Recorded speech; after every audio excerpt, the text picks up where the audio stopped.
안녕하세요. 매일 새로운 사연을 전하는 읽어주는 사연 라디오입니다. 구독과 좋아요, 많은 공유 부탁드립니다. 오늘의 사연 시작하겠습니다. 안녕하세요. 사기꾼이나 다름없는 지방과 파혼한 30대 여성입니다. 정말이지, 이 인간들 때문에 제가 10년은 늙은 것 같아요. 차라리 처음부터 솔직히 말했으면, 물론 제가 그렇다고 다 이해해주진 못했겠지만, 그래도 이렇게 파혼까지 하는 일은 없었을 텐데, 왜 굳이 거짓말을 해서 이렇게까지 일을 키운 건지 이해할 수가 없네요.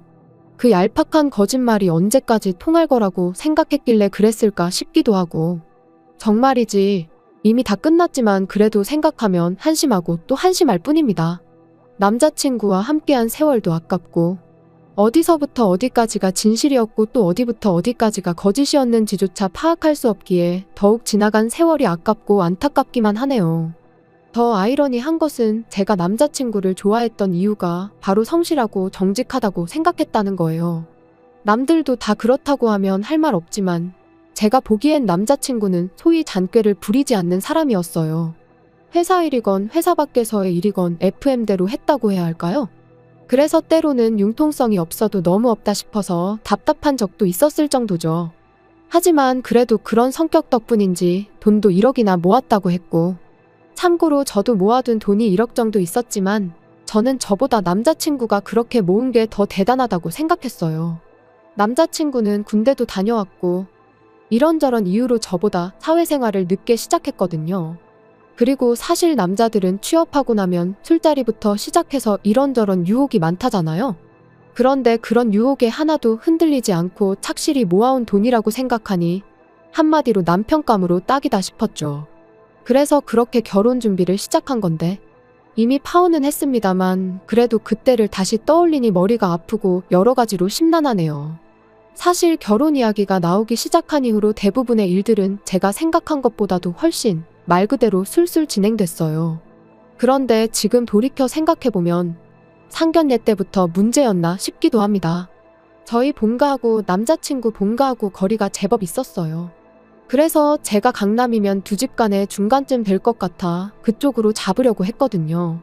그런데 남자친구 부모님께서 한 집만 움직이면 되지 뭐하러 두 집이 다 움직이냐면서 저희 집 근처로 장소를 정하라고 하시더라고요. 그래서 저는 그저 남자친구 부모님이 합리적이시고 배려심이 많으신 분들인가 보다고만 생각했습니다. 실제로 남자친구도 저뿐만 아니라 주변 사람들을 잘 챙기는 사람이었거든요. 그뿐만이 아니었습니다. 그렇게 저희 집 근처 한정식집에서 상견례를 하게 되었는데, 남자친구 부모님께선 좋은 일 때문에 만난 자리니 좋은 얘기만 하자셨어요. 그러면서 결혼 비용 같은 문제는 애들을 통해서 이야기하자고, 애들 의견도 중요하지 않겠냐면서요. 그런데 생각해보면 거기서부터가 문제였습니다. 그냥 좋은 게 좋은 거라고 껄끄러운 이야기는 이리저리 피하다 보니 할 이야기도 제대로 못한 게 화근이 된 거죠. 그렇게 상견례 자리를 가진 게 작년 가을이었어요.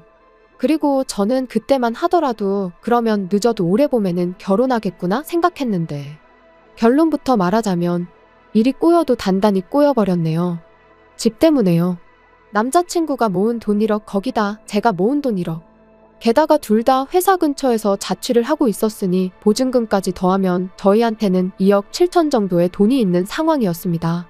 그리고 저는 이 정도 돈이면 여기에 대출만 좀 더 받으면 매매까지는 아니어도 서울 어디 전세는 들어갈 수 있지 않을까 싶었죠. 그런데 남자친구 생각은 달랐어요. 어쨌든 결혼하면 한 1, 2년 뒤에는 애도 낳을 거고 그러면 차가 필요하지 않겠냐며 자기가 모아둔 돈으로 차를 사고 나머지 돈에다 대출을 받아서 집을 장만하자, 그렇게 얘기하더라고요. 그리고 그것도 영 틀린 말은 아니다 싶었던 게, 알아보니까 차를 할부로 사면 그 이자도 만만치가 않은 거예요. 그래서 이래저래 전세 대출을 좀 더 받는 편이 낫겠다 싶었죠. 그런데 황당하게도 남자친구는 그런 이야기를 한두 차례 나누자마자 저와는 상의 한마디 없이 차를 샀습니다. 저는 비록 얘기가 그렇게 되긴 했어도 그게 지금 당장을 의미한다고는 생각지 못했는데요. 게다가 더 저를 어이없게 한 건 차를 샀다면서도 2달이 지나도록 출고가 늦어지고 있다 옵션을 바꿨다. 정말이지 온갖 핑계만 대면서 차를 보여주질 않더라고요. 그래서 결국 기다리다 못한 제가 아니 무슨 외제차도 아닌데 그렇게 오래 걸리냐고 딜러한테 같이 가자고 몰아붙였더니 그제서야 한다는 말이. 차를 어머님 아버님이 몰고 계시답니다. 당장 우리는 그 차가 없어도 되지만 자기 부모님은 연세도 있으시고 해서 그동안 대중교통 이용하는 것도 불편해하셨고 그래서 먼저 쓰시라고 드렸다나요? 기가 막혔죠. 남자친구 부모님께서 원래 운전을 하시던 분들이 아니거든요. 몇 년 전에 사고로 폐차하고 이후론 계속 없이 지내신 걸로 아는데 게다가 정말 100번 양보해서 그래 부모님이 너무 불편해 보이셔서 드렸다고 치자고요. 그럼 상의는 둘째치고 저한테 말이라도 해줬어야 하는 거 아닌가요? 그런데 남자친구는 제가 보인 반응을 들먹이며 이럴 줄 알았답니다. 제가 이렇게 나올 줄 알아서 말을 안 한 거라고요. 그리고는 그래도 걱정 말라고 우리가 결혼하면 바로 차도 돌려받을 거다 그러는데 그 약속을 철석같이 믿은 제가 등신이었죠. 하나를 보면 열을 안다고 진작에 알아차렸어야 했는데 말이에요. 남자친구가 차를 사면서 2억 7천의 현금은 2억 가까이로 줄어들었습니다. 게다가 하루가 다르게 은행이 다른 이야기를 해대니 이건 뭐 집을 어떻게 해야 하나. 생각을 거듭할수록 해결책이 보이긴커녕 답답해질 뿐이었지요. 그런데 그렇게 골머리를 앓고 있던 무렵 남자친구 부모님이 남자친구를 통해 저를 집으로 초대하셨습니다. 할 이야기도 있고 하니 오라고요. 솔직히 차 사건이 있고 난 뒤 저도 그렇고 아마 남자친구 부모님도 그러셨는지 이따금씩 주고받던 연락도 소홀해지고 여러 가지로 좀 껄끄러워진 면이 없잖아 있었어요. 그런데 남자친구 부모님이 먼저 손을 내밀어 주셨다 생각하니 괜히 더 감사하고 죄송하고 그렇더라고요. 그래서 바로 그 주 주말에 남자친구와 함께 인사를 드리러 갔는데 전혀 예상치 못한 어머님 아버님 말씀에 정말 깜짝 놀랐습니다. 왜냐하면 어머님이 집 문제를 해결해 주시겠다 하셨으니까요. 남자친구 부모님께선 서울의 모 지역 아파트에서 거주하고 계셨는데 그 동네가 몇 년 전부터 재개발 얘기가 들려오며 집값이 들썩이고 있었어요. 그런데 이제 어머님이 말씀하시길 지금 사시는 집은 팔고 지방으로 이사를 가실 거라대요. 그리고는 그러면 못해도 차액이 2, 3억은 될 거라면서 그 돈에 제가 모아둔 돈을 더해서 집을 해주시겠다는 거였죠. 생각지도 못한 어머님의 말씀에 정말 감사하면서도 기뻤어요. 하지만 한편으론 제가 어쨌든 1억이라는 돈을 보탬에도 불구하고 어머님이 더 큰 액수를 해주신다는 이유로 집의 위치, 구조, 평수 정말이지 아주 사소한 것들까지도 전부 어머님의 선택에 달려있는 듯한 분위기가 왠지 좋지만은 않더라고요. 게다가 심지어 명의마저 남편과 저 공동 명의가 아닌 어머님 명의로 하라고 하셨을 땐 이게 맞나 싶었습니다. 남편 돈에 어머님 돈까지 더하면 제가 보태는 액수보다 훨씬 크니 당연한 거 아니냐는데 솔직히 납득하기가 쉽지 않았죠. 그런데 저희 부모님께선 그래도 그 큰 돈을 내어주시는 게 어디냐며 저를 나무라셨어요.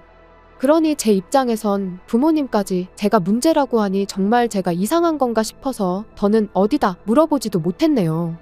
아무튼 얼마 후 남자친구가 말하길 어머님 아버님이 사시던 집은 팔렸고 그래서 그 돈에 일부러 지방에 아파트 한 채를 사들이셨다나요.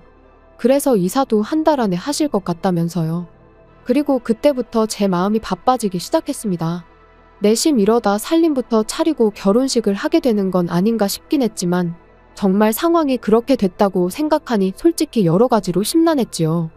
그래서 그때부턴 어떻게든 살림을 차리기 전에 식을 올릴 수 있으면 좋겠다는 심정으로 식장을 알아보느라 얼마나 바빴는지 몰라요. 한편 어느덧 시간은 흘러 어머님 아버님이 이사를 가시기로 한 당일이었습니다. 아무래도 어머님 아버님께서 멀리 이사를 가게 되셨으니 원래는 휴가를 내고 배웅이라도 해드릴 참이었어요. 이사 전으로 도와드릴 게 있으면 도와드리고요. 그런데 어머님께선 제가 와서 뭘 얼마나 할 수 있겠냐며 괜찮다고 절대 그러지 말라고 신신당부를 하셨습니다. 그래서 결국 평소처럼 출근에 일을 하고 있었는데 남자친구가 퇴근 후에 좀 만나자고 연락을 해왔더라고요. 분명히 저한테는 어머님 아버님 이사를 도와드리고 하루 자고 온다고 했었는데 무슨 일인가 싶었죠. 그리고 그날 저녁 남자친구가 하는 말이 어머님 아버님이 이사를 못 가셨답니다. 자기도 잘은 모르지만 잔금 처리에 문제가 생겨서 지방에 사두셨단 아파트에 들어가질 못하게 되셨다나요. 그래서 제가 그럼 지금 두 분은 어디 계신 거냐니까 원래 살던 집에선 어쨌든 나오셔야 했던 상황이었기에 일단 근처 모텔에 가 계시대요. 짐은 창고에 맡겼고요. 어머님 아버님 두 분이 얼마나 당황하셨을지 생각하니 어찌나 걱정되고 마음이 안 좋던지. 그런데 그때 남자친구가 하는 말이 그래서 말인데 저희가 계약한 집 그거 잔금을 좀 일찍 치르면 어떻겠냐는 거예요. 어차피 집주인은 이미 이사를 해서 비어있지 않냐면서요. 그리고는 그렇게만 되면 상황이 해결될 때까지 그래도 두 분이 편히 계실 수 있을 것 같다면서. 솔직히 기분이 좋지는 않았습니다. 차도 그렇고 이번엔 집까지 번번이 왜 남자친구 부모님이 먼저 개시를 하시게 되는 건가 싶은 게.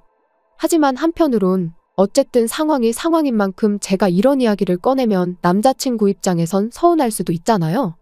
그래서 그냥 별다른 말은 안 하고 그냥 알아서 하라고 했어요. 그러자 남자친구는 고맙다면서 그러면 일단 제 돈부터 달랍니다. 어머님 아버님이 보태주신다는 돈을 제외하고 제가 보태기로 한 1억을 달라고요. 가뜩이나 기분도 안 좋은데 남자친구가 빚독촉하듯 내놓으라 하니 점점 짜증이 나기 시작했습니다. 그래서 제가 일단 어머님 돈으로 잔금을 치르시게 해라. 그리고 우리가 시골리고 나면 그때 내 돈 1억을 드리는 걸로 하자고 했어요. 그랬더니 남자친구가 순식간에 얼굴이 벌개져서는 이 와중에 너는 부모님 걱정은커녕 계산기나 두드리고 있냐고 화를 내대요. 자기 어머니가 설마 제 돈을 떼어먹을까봐 그게 걱정이냐면서요. 황당했죠 뭐. 그런데 또 한편으론 어쨌든 자기 부모님이 공경에 처했다 생각하니 마음이 급해서 저러나 싶기도 하고. 그래서 일단은 미안하다고 했네요. 그리고는 집주인이랑 먼저 얘기부터 해보라고 나도 생각 좀 해보겠다고요. 그런데 이튿날 아침 어머님이 이따 좀 만났으면 좋겠다고 연락을 해오셨습니다. 그리고 그렇게 약속한 카페로 나갔는데 어머님은 물론이고 아버님 그리고 남자친구까지 나와 있었어요. 아버님이야 그렇다 쳐도 자기도 나오는 자리면 나온다고 말이라도 해주지 않은 생각에 좀 어이가 없었죠. 하다못해 무슨 이야기가 오갈 건지 귀뜸이라도 해주면 저도 나름대로 미리 생각을 좀 정리하고 나올 수도 있었을 테니까요.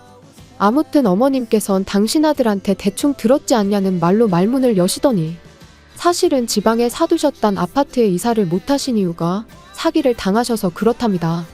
그런데 제가 신고는 하셨냐니까 갑자기 말끝을 얼버무리시면서 그거 뭐 신고한다고 잡히겠냐 하시는데 아니 돈이 한두 푼도 아닌데 왜 이렇게 쉽게 포기를 하시는지 이해가 안 되더라고요. 게다가 어머님께선 저더러 그런 것까지 제가 신경 쓸 필요는 없다 하시더니 일단 돈이나 당신한테 보내라셨습니다. 그러면 이제 잔금 치르고 당신들이 먼저 들어가 있으시겠다며 대신 뭐 혼수 같은 건 아무것도 해오지 말래요. 창고에 맡겨놓은 당신이 쓰던 가전제품으로 일단 안에 채우고 필요한 가구만 몇 개 사면 된다면서요. 그래서 제가 그게 무슨 말씀이시냐, 언제까지 계실 생각이시길래 그렇게 말씀을 하시냐 했더니 일이 해결될 때까진 있어야 하지 않겠냐는데 신고도 안 하시고 사기친 놈 잡을 생각도 없으신 것처럼 행동하시면서 그런 말씀을 하시니 뭔가 쎄한 게 느낌이 좋질 않았죠. 그래서 그럴 게 아니라 그럼 먼저 어머님 아버님 일부터 해결하자고 했어요. 그게 해결이 되는 대로 저희도 다시 결혼 준비를 하겠다고요. 그랬더니 이번엔 남자친구가 완전히 당황한 얼굴로 그게 무슨 소리냐입니다. 그건 그거고 이건 이거라며 그냥 원래 계획했던 대로 저는 돈 어머님께 보내드리고 일단 상황이 어느 정도 해결될 때까지는 한 집에서 같이 지내면 되는 간단한 문제라면서요. 결국 저는 할까 말까 고민하던 그 말을 입 밖으로 꺼냈습니다. 해결 안 되면 그럼 뭐 언제까지 같이 사는 거냐고요. 그러자 어머님께서 너는 내가 불편하니 난 네가 딸 같아서 하나도 안 불편한데 하고는 웃으시는데 이건 뭐 황당함을 넘어서 소름이 다 끼치더라니까요. 아무튼 결국 제가 생각을 좀 더 해봐야겠다 하며 일단 자리에서 먼저 일어났습니다. 그랬더니 남자친구가 불이 나게 쫓아나와서는 도대체 갑자기 이러는 이유가 뭐냐는 거예요. 그리고는 어머님 아버님하고 같이 살면 솔직히 우리가 손해볼 일은 없지 않냐는데 역시나 한패였던 거지요. 남자친구는 솔직히 그렇게 큰 돈을 보태주시는데 자기가 중간에서 누구 한쪽 편을 들고 그럴 수는 없다더니 까놓고 말해서 같이 살면 살림도 해주실 거고 나중에 아이 낳으면 아이도 봐주실 게 분명하다고. 그러니 따지고 보면 우리한테 훨씬 이득이라나요? 그래서 설마 싶어 한번 떠볼 생각이 하긴 그렇다면서 살짝 동의하는 듯 대답을 했더니 멍청한 인간이 완전히 걸려들어서는 역시 저라면 이해할 줄 알았답니다. 그래서 사실 자기가 자기 부모님한테 처음부터 그냥 사실대로 이야기하자고 했었는데 두 분이 하도 반대를 하셔서 어쩔 수 없이 연기를 좀 할 수밖에 없었다나요?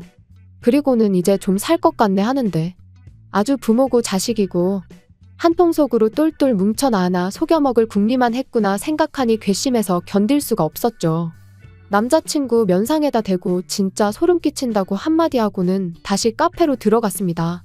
그랬더니 다행히 아직 어머님 아버님이 자리에 계시더라고요.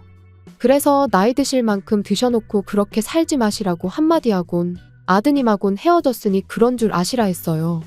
그리고 뭐 뒤도 안 돌아보고 도망치듯 카페를 빠져나와 곧장 택시 잡아 집에 왔는데 집에 오는 내내 정말 핸드폰에 불이라도 나는 줄 알았네요.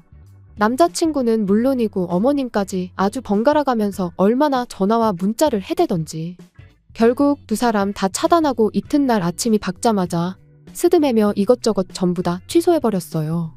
계산해보니까 대충 한 200만 원 정도는 물게 된 것 같던데 인생을 배우는데 들어간 수업료다 생각하기로 했습니다. 이게 만약 결혼하고 나서였으면 영이 하나는 더 붙었을지도 모르는데 그에 비하면 싸게 배운 셈 치려고요. 정말 세상에 공짜는 없다는 걸 이런 식으로 배우게 될 줄은 몰랐는데 아무튼 정신 단단히 차리고 살겠습니다. 긴 이야기 들어주셔서 감사합니다. 오늘의 사연은 여기까지입니다. 구독과 좋아요, 알람 설정해주시면 앞으로 더 좋은 사연으로 찾아오겠습니다. 감사합니다. 감사합니다. 감사합니다. 안녕하세요. 매일 새로운 사연을 전하는 읽어주는 사연 라디오입니다. 구독과 좋아요, 많은 공유 부탁드립니다. 오늘의 사연 시작하겠습니다. 안녕하세요. 정신 나간 아버님 때문에 돌기 직전인 30대 여자입니다. 아무리 그래도 그렇지 어떻게 지 시아버지더러 정신이 나갔다고 하냐, 너야말로 정신이 나간 것 같다 하시는 분들도 계시겠지만 제 사연을 들어보시면 다들 제가 왜 이렇게 극단적으로 이야기를 하는지 이해를 하실 거예요. 나이를 먹었으면 나이값을 하라는 말이 왜 있는지 제가 정말 저희 아버님을 보고선 뼈저리게 깨달았다니까요. 하긴 저희 아버님이 나이값만 못하시는 게 아니고 솔직히 남편한테 말은 못했지만 아예 인간 같지가 않을 때도 많았어요. 아무튼 이런 이야기를 혼자만 알고 있자니 기가 막히고 그렇다고 지인들한테 하자니 제 얼굴에 침 뱉기 같기도 하고 그래서 이렇게 사연을 보내니 들어보시고 한번 판단 좀 해주세요. 혹시 제가 너무하다 싶으시면 질책해 주셔도 좋고요. 일단 남편하고 저는 지인의 소개로 만났어요. 딱히 연애에는 관심이 없어서 직장과 집만 오가던 저를 안타깝게 여긴 지인이 한번 만나보기나 하라며 만들어준 자리였지요. 거절하기도 뭐하고 조금 궁금한 마음도 있다 보니 못 이긴 척 나간 자리였는데 웬걸요. 남편이랑 처음부터 대화가 너무 잘 통하는 거예요. 그래서 2번, 3번 만나다가 정식으로 교제를 시작했습니다. 그리고 사귀면서 알게 된 건 저희 남편이 요즘엔 그렇게 보기 힘들다는 개천에서 난 용이었단 거였죠. 소위 깡촌이라 불리는 시골에서 나고 자란 데다가 아버님께서 남편 역할, 아버지 역할 뭐 하나 제대로 하신 게 없으셨다 보니 어머님이 농사도 지으시고 다른 집 일도 도와주시고 한마디로 실질적인 가장의 역할을 하시며 남편 뒷바라지를 해주셨다나요?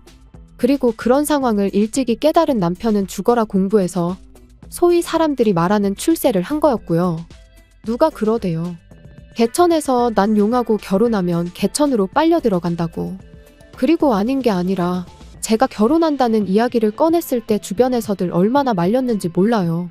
결혼은 연애하고 달라서 남편감 하나만 보면 안 된다고. 부모님 노후도 생각해야 하고 재산도 봐야 하고 결혼은 현실이라면서 말이죠. 그리고 저도 그 말이 아주 틀린 말이라곤 생각치 않습니다. 하지만 그렇다고 조건만 따지느라 사랑하는 사람을 놓칠 수는 없는 노릇이잖아요. 그래서 여러 사람의 만류에도 불구하고 결국 저희는 부부의 연을 맺었네요. 그런데 실은 제가 사람들에게 말하지 않은 이유가 하나 더 있는데 제가 결혼을 결심하게 된 이유에는 저희 어머님도 있었습니다. 남편에게 프로포즈를 받고 얼마 지나지 않아 처음 시댁에 인사를 드리러 가던 날이었어요. 전날 남편하고 같이 사둔 어머님 아버님 선물을 챙겨서는 이른 아침부터 4시간을 달려내려갔는데 제가 너무 긴장을 했었는지 안 하던 참을미를 다하고 정말이지 컨디션이 말이 아니었거든요. 그리고 그런 저를 보신 어머님께선 서울 아가씨가 여기까지 오느라 고생이 많았다며 계속해서 이거 먹어라 저거 먹어라 권하시기만 하실 뿐 부엌 근처에는 아예 얼씬도 못하게 하셨습니다. 그뿐인가요? 제가 가져간 선물들을 보시고는 고맙다 잘 먹겠다. 솔직히 그렇게 비싼 것들도 아니었는데 어찌나 좋아해 주시던지 나중엔 제가 다 민망할 지경이었죠. 그리고 이후로도 정말 생일상 같은 점심상도 차려주시고 서울에 올라올 땐 저희 부모님 가져다 드리라며 말린 나물을 비롯해서 이것저것 한 보따리 챙겨주셨으니 이런 어머님 밑에서 자란 남편이라면 더더욱 확신을 가져도 되겠다 싶더라고요. 그래서 그때 정말 확실히 결혼을 결심했네요. 하지만 하늘도 무심하시지. 저희가 식을 올리고 얼마 지나지 않았을 때였어요. 평소처럼 회사에 출근해 일을 하고 있는데 남편에게서 전화가 오대요. 참고로 저희는 평소에 특히나 서로 일하는 시간에는 자주 연락을 주고받는 타입이 아니에요. 그렇다 보니 남편이라고 핸드폰에 뜬 순간 본능적으로 무슨 일이 생겼나 싶었습니다. 그리고 아니나 다를까 전화를 받으니 남편이 다급한 목소리로 지금 어머님이 병원에 계시다며 내려가 봐야 할 것 같다는 거예요. 그래서 저도 일단 회사에 반차를 내고 불이 나게 어머님이 계시다는 병원으로 향했지요. 그리고 그렇게 도착한 병원에서 보게 된 어머님의 상태는 제가 예상한 것보다 훨씬 안 좋았습니다. 의사도 저희 부부에게 마음의 준비를 하란 식으로 얘기를 했을 정도였으니까요. 그런데 그런 와중에 저희 부부를 더 힘들게 한 건 아버님이 보이신 태도였어요. 어머님이 그렇게 누워 계신데 무슨 생각이신 건지 어디서 아이스 커피는 사오셔가지고 그걸 쪽쪽 빨아드시면서 전화로 합의금은 얼마나 받을 수 있을지 여기저기 물어보고 계셨거든요. 아무리 남녀간에 정없이 자식 때문에 살았다고 해도 같이 산 세월이 있는데 어떻게 저럴 수가 있나 싶은 게 솔직히 사람 같지도 않대요. 참고로 남편에게 듣기론 아버님이 도박 문제, 여자 문제로 그렇게 일평생 어머님 속을 썩이셨는데 그럼에도 불구하고 어머님이 끝끝내 이혼을 안 하신 건 어머님이 아버님을 버리면 아버님이 그 길로 저희 남편한테 가서 행패를 부릴 게 불보듯 뻔하다고. 그래서 안 하신 거라고요. 그런데 결국 어머님만 불쌍하게 됐으니 정말 신이 있긴 한 건가 싶더라니까요. 한편 어머님은 입원한 지 6일째 되던 날 세상을 떠나셨습니다. 그리고 황당하게도 아버님께선 당연하단 듯이 저희 집에서 지내시겠다며 고집을 부리기 시작하셨죠. 네 엄마도 없는데 내가 그 시골에서 혼자 어떻게 지내냐면서요. 그런데 문제는 그 무렵 저도 남편도 말 그대로 힘이 없었어요. 그런 아버님하고 옥신각신 실랑이를 할 여유도 없었고요. 그래서 마음대로 하시라고 했습니다. 와서 계시려면 계시라고요. 그런데 그렇게 올라오신 지 한 3주나 지났나. 아버님이 정말 크게 역성을 내셨습니다. 당신이 와 있는데도 저희 둘 다 나 몰라라 하고 저희 할 일만 하는 게 싸가지가 없다면서요. 그리고 그런 아버님의 말씀에 당연히 저희가 억울할 수밖에 없었던 게 그럼 뭐 회사를 관두기라도 했어야 하나요? 게다가 아버님이 좋은 일로 저희 집에 와 계시는 게 아니고 어머님이 돌아가셔서 혼자 못 지내시겠다고 와 계셨던 건데 그런 아버님을 모시고 여기저기 놀러라도 다녔어야 하냔 말이죠. 그래서 제가 결국 아버님께 너무하신다고 한마디 했어요.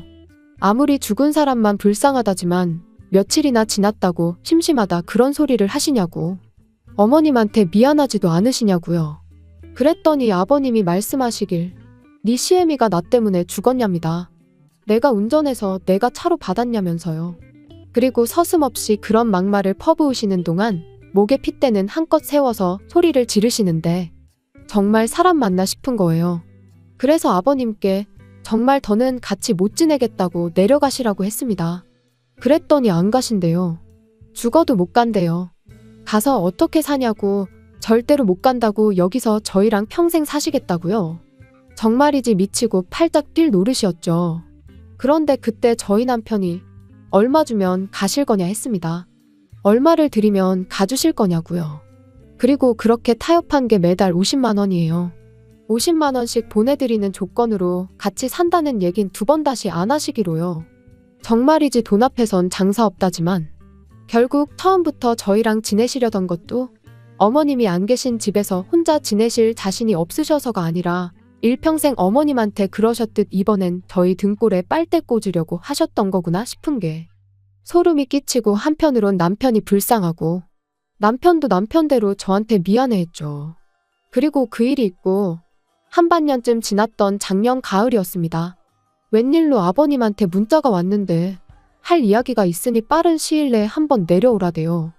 그래서 바로 그 주 주말에 남편과 시댁을 찾았어요. 참고로 어머님이 돌아가신 이후로 그때가 3번째 방문이었습니다. 처음에 내려가서는 어머님 유품 정리를 했고 2번째 내려갔을 때 이제 어머님이 쓰시던 방을 치웠죠. 사실 이때도 아버님하고 고성이 오가긴 했습니다. 남편은 돌아가신 지 얼마나 됐다고 그냥 당분간은 어머님이 쓰시던 방은 그대로 유지했으면 좋겠다. 아버님은 사는 내가 불편하다는데 네가 무슨 간섭이냐. 그래서 결국 어쩔 수 없이 저희가 정리했어요. 만약에 저희가 끝까지 안 한다고 버텼으면 저희 몰래 사람을 불러서 치우고도 남으실 분이셨으니까요. 그리고 그때 이후로 저희는 그래도 어머님이 사시던 집이니 종종 내려가서 살피고 싶었는데 아버님이 어찌나 못 오게 하시던지 그래서 이번에 내려오라고 하신 게 더더욱 무슨 일 때문인지 가늠이 되질 않았네요. 그런데 그렇게 도착한 시댁에서 저희는 생각지도 못한 상황을 보게 되었습니다.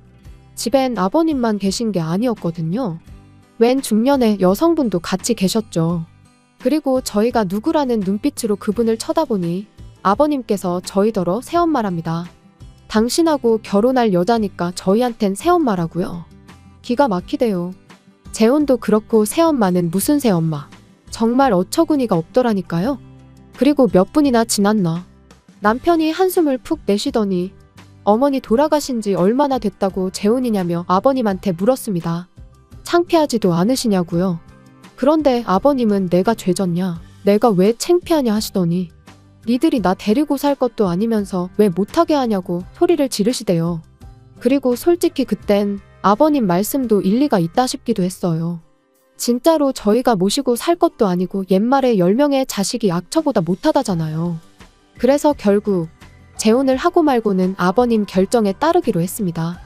다만 호칭은 여사님으로 새어머니니 뭐니 그런 건 못한다고 했죠. 그랬더니 아버님도 더는 별 말씀 안 하시대요. 그리고 정확히 한 달 뒤 아버님은 여사님과 살림을 차리셨습니다. 혼인신고도 하셨고요. 솔직히 혼인신고까지 하신 걸 알고 나서는 정말 말이 안 나왔어요. 그 나이에 그냥 사시면 되지 뭐 한다고 혼인신고까지 하셨나 싶기도 하고 여러 가지로 이해할 수도 이해하고 싶지도 않았죠. 남편도 미쳤다고 노망이 난 게 분명하다며 분을 삭히지 못했고요. 그런데 얼마 안 가 왜 그렇게 혼인신고를 서두르셨는지 이유를 알게 되었습니다. 한 달쯤 지났을까 아버님께서 저한테 연락을 해오셨어요. 참고로 이 무렵엔 아버님한테 오는 연락을 무시하진 않았지만 저희가 먼저 하는 법은 없었습니다. 말 그대로 무소식이 희소식이다 생각하고 산 거죠. 그리고 아버님도 당신이 용건이 있을 때나 연락을 해오셨지 저희에 대해 뭐 궁금해하시고 그런 건 없으셨어요. 아무튼 연락이 왔는데 하시는 말씀이 제 신우가 결혼을 한다나요? 그런데 저희 남편은 외동이란 말이죠. 그래서 무슨 말씀이시냐 물으니까 이렇게 말귀를 못 알아듣는다며 타박을 하시는데 그제서야 아버님과 재혼한 여사님한테 딸이 하나 있다는 게 생각났습니다. 저보다 4살 어린 아가씨였죠. 신우라는 호칭이 거북스러웠지만 아버님하고 통화가 길어지는 것도 원치 않았기에 아 그러냐고 축하한다고 전해주세요 했습니다. 그랬더니 아버님께선 저더러 직접 하라며 그래서 말인데 돌아오는 주말에 상견례가 잡혔으니 남편하고 내려오래요. 그래도 번듯한 직장 다니는 저희가 나가야 우리 쪽 어깨에 힘이 좀 들어갈 것 같다면서요. 그리고 그날 밤 퇴근한 남편에게 아버님이 하셨던 이야기를 전하니 남편이 답답한지 자기 가슴을 내리치면서 진짜 미쳐도 곱게 미쳐야 하는 거 아니냐고 자기 아버지인데도 불구하고 아주 신랄하게 욕을 하대요. 그리고 저도 오죽하면 저러겠나 싶어서 같이 호응만 했지 말리진 않았어요. 솔직히 가야 하나 말아야 하나 고민이 많았습니다. 왜 우리가 생판 남이나 다름없는 모녀 길을 살려주려고 그 먼 곳까지 가야 하나 싶었고 아버님이 너무 미워서 가기 싫은 것도 있었죠. 그런데 어째서인지 남편이 가자더라고요. 가서 그 아가씨랑 결혼할 남자한테 적어도 자기 아버지가 어떤 사람인지 말이나 해줘야겠다면서 말이에요. 그리고 저는 엄밀히 따지면 그 아가씨는 죄가 없지 않나 싶어서 저희 남편의 생각이 썩 마음에 들진 않았습니다. 하지만 또 한편으론 제가 무슨 선생님도 아니고 남편한테 옳고 그름을 논할 상황인가 싶대요. 솔직히 아버님이 일을 이 지경으로 만들었다 싶은 생각도 들었고요. 그리고 그렇게 돌아온 주말 아버님이 말씀해주신 식당을 찾았는데 저희를 뒤따라 들어온 차에서 아버님이랑 두 모녀가 내리대요. 그리고 그걸 본 저희 남편이 저 차는 누구 차지 그러는데 제 기억에도 아버님은 물론이고 그 여사님도 차가 없었단 말이죠. 그래서 제가 먼저 아버님께 다가가 인사를 드렸습니다. 그리곤 차는 누구 차냐 물었더니 여사님 딸이란 아가씨가 입을 삐죽이더니 아빠가 사준 거래요. 저희 아버님을 말하는 거였죠. 그리고 순간 합의금이 떠올랐습니다. 어머님의 사고로 받은 합의금이 대략 5천 정도로 알고 있는데 저는 물론이고 남편도 그 돈은 아예 생각을 안 하고 있었어요. 왜냐하면 솔직히 저희 둘 다 아버님한테 감정이 좋진 않았지만 아버님이 노후 준비는 전혀 안 되어 계신 걸 알고 있었기에 그 돈은 아버님이 노후에 쓰셔야 한다고 생각했거든요. 그런데 그 돈으로 차를 사주신 게 분명했습니다.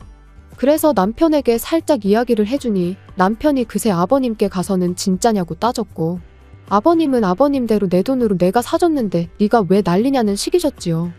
그리고는 네가 평소에 잘했으면 너 사줬을 거라고 그러시는데 뭐가 문제인지조차 모르시는구나 싶은 게 참으로 답답했네요.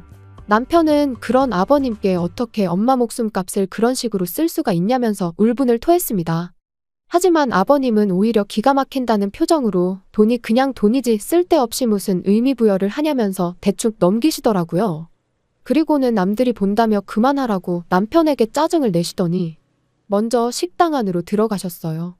그리고 그렇게 상견례 자리에 참석을 했는데 솔직히 저희랑 상관도 없는 이야기다 보니 무슨 이야기를 주고받든 말든 신경도 안 쓰고 있었습니다. 그쪽에서도 어느 정도 상황은 아는지 저희한테 딱히 말을 건다거나 그런 건 없었고요. 그런데 결혼 비용 이야기가 나오니까 아버님이 한 5천 정도는 해줄 수 있다는 식으로 말씀을 하시대요. 그리고 저는 속으로 돈이 이제 진짜 없으실 텐데 싶었지만 제가 나설 자리는 아니니 별말은 안 하고 있었거든요. 그런데 그때 저희 남편이 아버님더러 돈이 있어요? 하고 대놓고 묻는 거예요. 그리고 아버님은 순간 당황하신 듯 돈이 있지 왜 없냐 하시며 웃으셨는데 그 웃음이 어찌나 어색하던지 오히려 아버님이 거짓말을 하고 계시다는 걸 증명하는 듯 했죠. 그리고 그런 아버님의 반응에 남편은 다시 한번 돈이 어디서 났냐고 돈이 있을 리가 없다. 그러니까 이제 남자 쪽에서도 분위기가 이상하다 싶었는지 정말 해주실 수 있는 거냐 다시 묻대요. 그러니까 아버님이 걱정 말라고 집을 팔아서라도 해줄 거랍니다. 황당했죠. 집이 남편 명의로 되어 있는데 그걸 아버님이 무슨 수로 파신다는 건가 싶어서요. 그리고 아니나 다를까 남편도 내 집인데 그걸 아버지가 무슨 수로 파신다는 건지 모르겠지만 한번 제주껏 팔아보시라고 그러더니 우리 먼저 일어나겠다며 제 손을 잡아 끌더라고요. 그리고 그날 저녁 아버님한테 전화가 와서는 말 그대로 난리가 났어요. 저희 때문에 결혼 깨지게 생겼다고 어떡할 거냐고요. 그러면서 저희더러 책임지라는데 기가 막혔죠. 그리고 그때 남편이 저조차 생각지도 못한 이야기를 꺼냈습니다. 아버지 말씀대로 집을 팔아야겠다나요? 그리고 그런 남편의 말에 아버님 목소리에서도 순식간에 화색이 도는 듯 했습니다만 남편이 바로 덧붙이기를 그러니까 집 좀 비우시래요. 집 팔 거니까 여사님이랑 나가시란 거였죠. 그리고 그때부턴 아버님이 스피커폰이셨는지 여사님까지 소리를 지르고 말 그대로 엉망진창이 따로 없었어요. 우리더러 길거리로 나앉으라는 거냐면서 절대로 안 된다고 못 나간다고. 그러더니 아버님한테도 사기 결혼이네 어쩌네 뭐 둘이 싸웠다 저희한테 욕을 했다. 정신이 하나도 없더라니까요. 하지만 결론은 집은 팔았고 이렇게 표현하기 그렇지만 아버님하고 여사님도 내보냈습니다. 정확히 말하면 안 나가려고 버티는 두 사람이 여행을 간 걸 알게 되면서 그 사이에 집 팔고 두 사람 짐은 그 딸이라는 사람한테 보내버렸죠. 그랬더니 저희 집으로 아버님이 쫓아오셨는데 끝까지 안 나가고 경찰 불렀더니 아버님도 포기하셨는지 그냥 가시대요. 그런데 아버님 성격에 또 언제 무슨 짓을 하실지 모르기에 저희도 이사를 하는 쪽으로 지금 결정을 내린 상황이에요. 그리고 뭐 그때 보니까 벌써부터 아빠니 딸이니 하고 잘 지내시던데요 뭐. 저희 남편은 그냥 아버님 일이라면 이제 치가 떨려서 돌아가셨다고 해도 아무렇지도 않을 것 같답니다. 그리고 저는 뭐 남편이 그렇다는데 굳이 나서고 싶은 생각도 없어요. 다 큰 성인인데 알아서 하겠죠 뭐. 괜히 어설프게 나서서 제 팔자 제가 꼬고 싶은 생각은 요만큼도 없으니까 앞으로도 그냥 남편이 하자는 대로 하는 게 베스트일 것 같네요. 긴 이야기 들어주셔서 감사합니다. 오늘의 사연은 여기까지입니다. 구독과 좋아요, 알람 설정해주시면 앞으로 더 좋은 사연으로 찾아오겠습니다. 감사합니다. 감사합니다. 감사합니다.